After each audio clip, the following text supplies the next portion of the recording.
If you guys have watched our previous Miata track test videos, you'll know we've sampled a bunch of them with interesting engine swaps, and we thought, why don't we sit down and really put our heads together and think about what are the pros and cons of the various engine swaps we've tried. So stay tuned for a Miata Bonanza.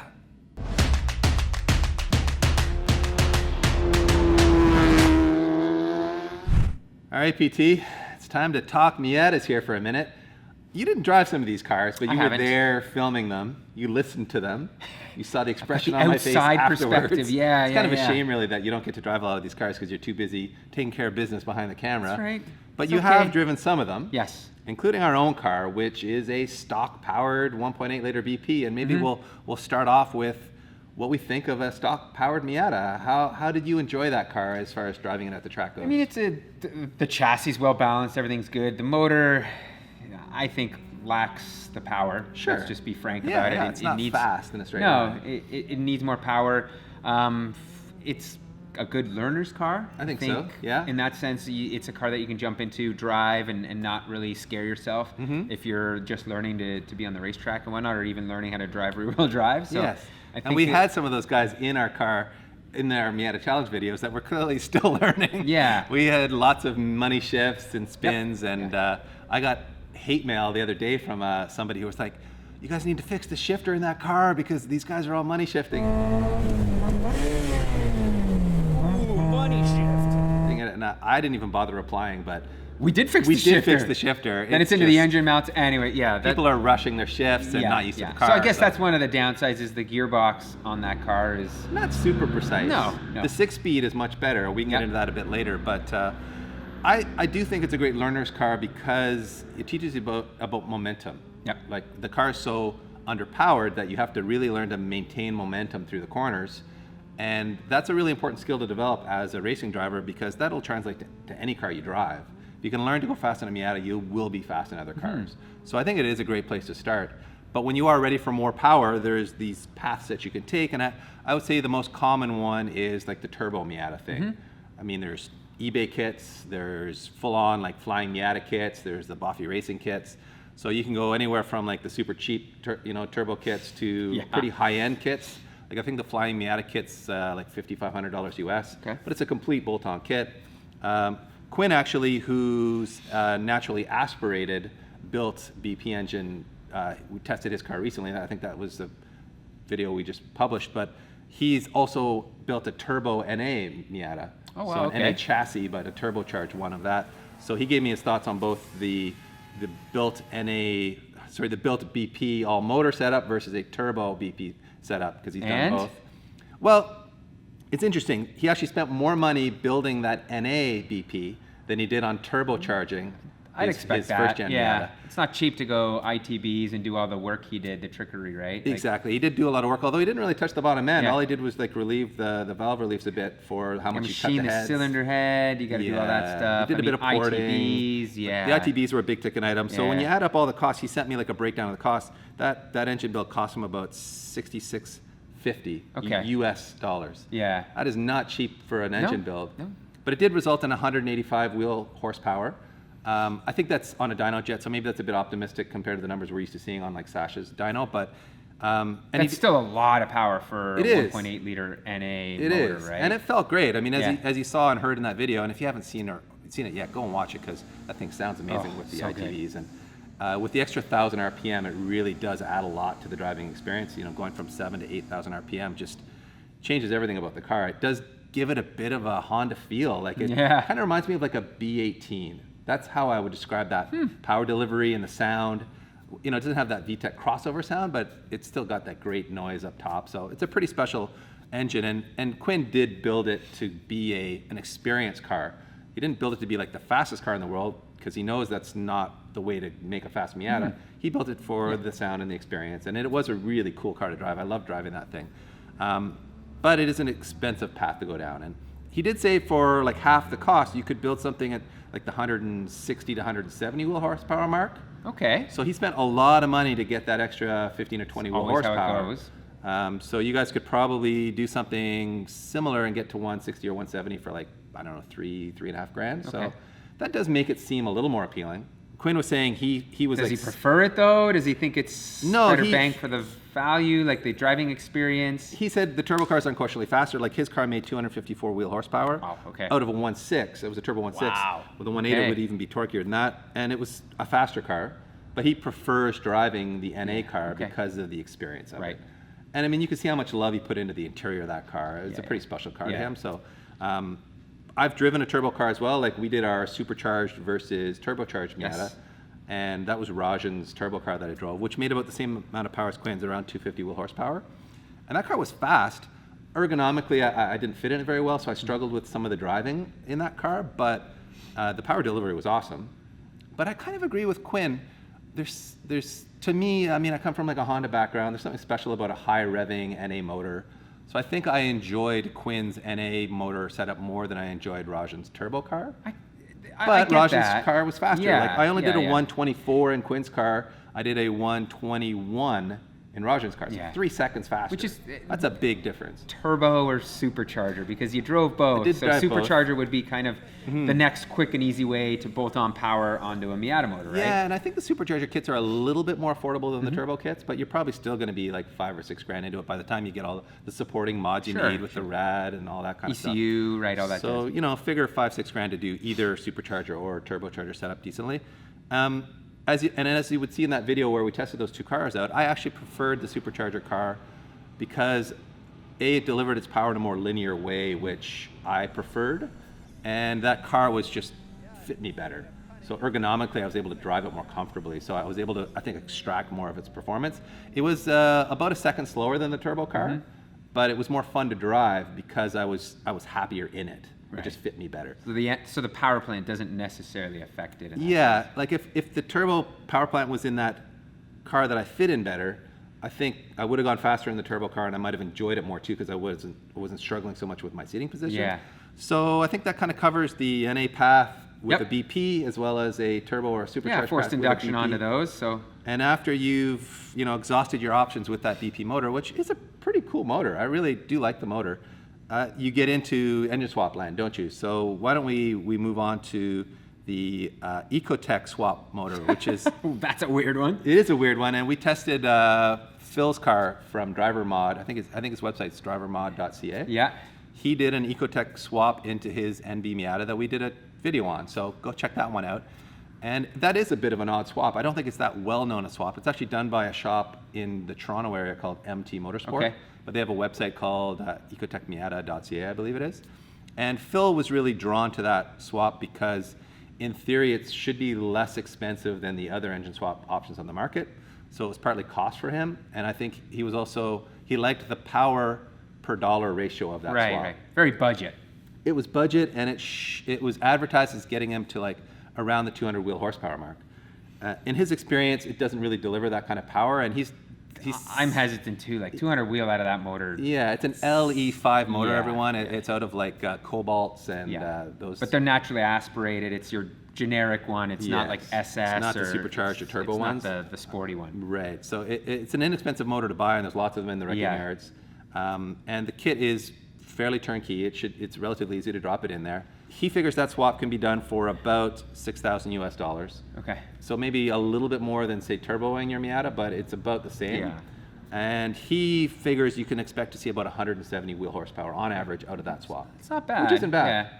It's a torquey motor too. It so is. You It does do have a get really that. broad Yeah. torque band. But it doesn't rev out as much. And it so- doesn't. Yeah. And that motor feels quite unrefined. It has a very agricultural sound to it. Right, It sounds like a bit of a yeah. tractor. Yeah, yeah. It's got a lot of like vibrations and harmonics Well, to it. it's a- It doesn't feel like a The honey of a motor the way power, like a K the does. Cobalt. Yeah. Yeah, it's just not a very sophisticated engine, so it doesn't give you that like special feel that you Mm-hmm. want maybe out of a swapped car. If you're gonna go through all the trouble to swap your car, you kind of want it to feel Yeah, special. yeah. I'm not sure that delivers it, but I think maybe now we move on to the K swap. I think so. K-swap the world is an expression for a reason, isn't it, Peter? It is. It We've is. done one into your 240SX, Yes. and we've obviously done one into your brother's EK Coupe. Yes. I've done them into my old EG race car. We've and driven plenty of my them. God, we've track tested a ton of Yeah. them. I mean, jump on our channel and look at any of our track reviews of Honda powered stuff. There's tons of We are proponents of it, but at the same time, it is realistic. It's an expensive swap to put into a Miata, so it's not like Not a you're cheap going into swap. this and Yeah. saying, oh, this is, you know, it is turnkey and everything, but it does come at a price, right? It does, yeah. It's going to be a couple grand more than the Ecotec swap. Lander, whose K-swap Miata we recently tested, he figured he was about 8K into his swap. Okay. And his was a pretty basic swap, so he didn't like do any engine work. It's just a stock K24 with the K Miata kit and a little bit of custom fabrication from his buddy Curtis_motion on Instagram if you're curious. He's down in the Miami area.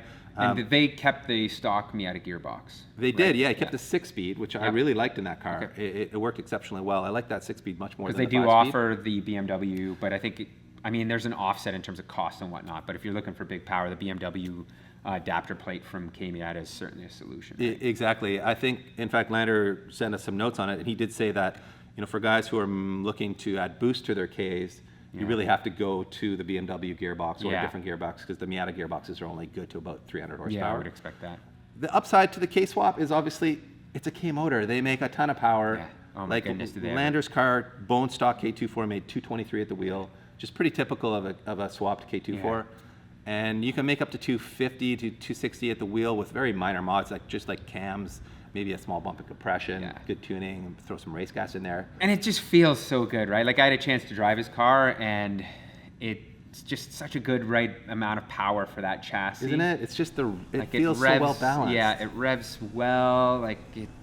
Yeah, it There's feels really like, what are there any cons? Like what? I mean, it's loud. It is That's loud. That's true. one thing with but Ks, his car they don't was super gutted too. That's true. So it was That's louder true. than it might be otherwise. Yeah. But they're still loud. I find like K motors, if you want to make the big power, you got to get the 3-inch exhaust and it's not a whatnot, so great sound it either. does, exactly. It's not a musical sound the way like a straight 6 might be or a V8 might be. So that And might I guess be a con. like the maintenance on that, if you need to do stuff, might be a little bit more tricky than other stuff because it is a swap. But yeah, I think it's that's still true a of any 4-cylinder, swap car. so it fits. So I don't know. I don't know necessarily if that's a downside per se, right? Yeah. I mean, I think for Lander, one of the cons for him was the fact that he went with a kit where you lose power steering. And you could see in that video that I struggled sometimes catching slides without power steering. Yeah. Apparently, though, there is an option to keep power steering. It's just more expensive. And I think that's part of the problem with swaps is there is always going to be that price creep. For sure. Like whenever anyone asks us how much is it going to cost to swap a car, we always say like, in fact, expect it to cost 10 grand. Yeah, really. And I think a K-swap could easily cost you 10 grand. And it's hard because so many people think, oh, wow, that's such a huge number. But when you start adding stuff up, like it's not cheap. It really isn't. You can go the cheap route, but you certainly do sacrifice things, right? You can get cheap eBay headers. You can get cheap intakes. You can do all that stuff, but it usually doesn't work out if you're building a reliable car that you want to rip around in and not have to worry about. You got to use the quality parts, and that costs money. Yeah, and I think that's one of the arguments that Greg on Car Passion Channel makes with his Turbo Miata video is like, if you buy the eBay kit, expect it to break. Yeah. And if you're going to take it to the track, it's going to break fast. Yeah. So you do get what you pay for, and if you're going to the 100%. track, you do have to expect to pay more for the good stuff. However, if you want to have like NA horsepower over 400, that's when you get into the V8 swaps, isn't it? And, Yes. And both of the V8 swapped Miatas that I tried were over 400 at the wheel. There was Brad's car, whose video we just published. Yep. The Angivar NB, the green one. They put an LS1 into that car. And the previous year, I tried Ray's LS3 swap to Miata, also an NB. And actually, those two cars were quite different driving experiences. Ray's car was on a wider wheel and tire package. It was like a 15x10 with a 245 RS4. And that car felt happier because it had more tire on it. And when you have that much power with like a little tire on it, it's going to be tricky. Yeah. The Angivar's car was only on a 225, a Pirelli Trofeo R, which is just not a very sticky tire. Frankly, even though it's like a 100 or maybe an 80 treadwear tire, I think it's slower than the RS4s were on a race car. And even at a 245, you're still really traction limited. So to me, one of the cons, I guess you could say, with the V8 swapped cars is that they have such a torquey motor. Chassis. Like, how do you get enough tire on that car to match the torque that it has? You got to start cutting fenders and doing that, and that comes at an expense, right? Do you want to be driving around in like a massive flared Miata? Yeah. Ray's car had like fairly subtle flares on it to fit the 245s. He did it well. And it looks good. But to fit like a 275, and think about LS powered cars, Corvettes, Camaros, they've all got like 305s or bigger in the back. Because you need that much tire for that kind of torque and power. If you want to go fast, If you want to go fast and have the car really feel stuck in the corners. So, like to me, if I was going to build a V8 swap Miata, I'd find a way to fit 275s on it. But then you got this really short wheelbase car with these really wide tires. It starts to look a little goofy. Yeah. It does compromise the aesthetics of the car, maybe the street friendliness of it. So, to me, the V8 cars are a little bit more of a compromise. You're giving up, you're not giving up necessarily traction. It's just you've got so much more power than you have traction. It creates an imbalance in the driving experience. Incredibly fast in a straight line. Yes. Oh my God, they're shockingly fast in a straight line. Cool V8 noises. Yep. But you are always chasing the car with counter steering and just fighting the car because it's a very you don't involved drive. Right? It is. Yeah. And I love that challenge of trying to like get the most out of those cars, but definitely not beginner friendly. You got to really be on your game, and the gearbox, like those T56 gearboxes, they like, ruin my driving experience. They're just like gravel crushers. Long throws and high effort and not very precise. Yeah. So I don't know, if I was going to V8 swap a Miata, I'd maybe look at ways like, can you fit a CD09 on that? You can, yeah, you can do CD09s on it. I mean, the Magnum T6060s are a better option. They are better. You're right. So certainly there's options. It's just at that point it raises costs again, right? It does. And I look at the V8 swap as a tedious swap to work on. So if everything's cramped, like when we were looking at Ray's car, he had like all these lines from the brake lines running right by the headers, fuel lines there too. So I did one in firewall to fit them in. and I did one in a 240, and by no means was that a quick and easy fit. And that's such a larger engine base, so it works much better in that chassis, I think. You probably watched Turbo Tom's Garage V8 swap Miata series. Yeah. And, I mean, you see how much work that was. He had to cut the firewall. Yeah. There's a and lot. He did it right. If you want to watch a proper V8 swap Miata, go to Turbo Tom's. And I should say that the V8 swap Miatas are the fastest Miatas that I've track tested. True. Like in Ray's car, I did a 118.8. In the K-swapped Miata, I did like a 120 flat, I think it was. So it is faster, and Ray's car with more tire on it would go faster. So like I think a really well set up V8 Miata could do like a 115, 116 at our home track.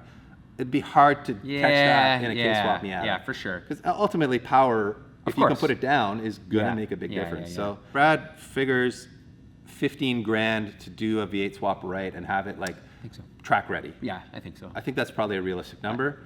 I think that more or less covers the pros and cons on the V8 swap option. So if you had to choose one of these, I mean, they're all different, but like if, from a general standpoint, if you're telling people, hey, if someone comes and says, what would you recommend for a swap into my Miata? I mean, it's going to for the average guy going to a track day, trying to have fun with it. It depends on where you are, but let me put it this way: of all the cars that we've tried, the one I enjoyed the most was the K-swapped car, because to me it felt the most cohesive. It felt the most balanced. It felt like that power level, that 223 wheel horsepower, with that torque level and that all the other mods done to that car just felt right to me. Right. It was a well-sorted package, and it was fast, and it was fun, it was engaging. As you can see in that video, I was hanging with a 911 GT3 RS. Yeah. Although, a good driver in that car would have walked away from me. But it shows you that car is fast, and it could definitely go faster. We were stuck in traffic that whole night. So, to me, that just felt like a really well-balanced package. But if I was building it as like an all-out time attack car, then maybe I would go V8. Or maybe I would think about boosting the K motor, or just boosting a BP. I don't know. It's a tough call, but ultimately at the end of the day for me, it comes down to driver enjoyment, which car I felt was like the most engaging, the most fun, the most well-rounded at the track. And to me, it was the K-swap car, followed pretty closely by Ray's V8 swap Miata, which was just a little bit better sorted than the Angevars car at the time. And they do all deliver surprisingly different driving experiences while still feeling like Miatas. Yeah. They're still going to feel like a fun, lightweight, rear-wheel drive car. So, take it all with a grain of salt and build your dream Miata. Maybe let us know in the comment section which you would choose and why. One other thing we didn't mention, and that is the V6 option, which we haven't tried. Oh, yeah. If anyone out there has a V6 swap Miata, let us know. We'd love to try one. We have friends over in Europe, the guys at One Lap Heroes, who have a Camaro V6. It's like the LFX motor. Yes. And he has beat the hell out of that car. He's owned that Miata for 15 years. He's done turbo Miatas to death, always blowing them up. He's put this V6 in, and he said it's the best thing he's ever done to that car in 15 years. The car is bulletproof. It's a rocket ship around the Nürburgring. It makes like 300 wheel, right? Yeah, right around that area. Yeah. And he just loves it. He thinks it's a great match for that car. And there's also a Honda J-swap option. Oh, man. Which would be kind of cool in that car, too. Wow. So going down a hole here. Would love to try one of those out. So yeah, let us know if you've ever tried a V6 Miata and what you think of it compared to maybe the options we've discussed here. And all right, everyone, I think that's enough Miata talk for one day. And by the way, if you're wondering where our Miata is, it's tucked away for winter storage. It's not Miata season anymore, but we do have a hardtop for it now, actually. We've got a couple of little things on it. So hopefully you'll see that car again in the spring. I know Pete's kind of over it. He might want to like move on. If you're looking for an NB Miata that's track prep, send Pete an email. Maybe you can pry it away from him. That's well worn, right? Well used. Yeah. I kind of want to keep it around. I think it's a fun track car to have. Yeah, for it like, kind of is. We can do some parts testing on it. So maybe even an engine swap. We know something about engine swaps now. Let us know in the comment section. We have to what get you like think. a whole Patreon build, and yeah. I'm not convinced we have the time Convince or the budget. Peter in the comment section what we should do with our Miata, because we're kind of out of ideas what to do with it at this point. Although clearly there are engine swap options to consider. So many. So thank you very much for watching, everyone. And if you've got a V6 Miata, call me.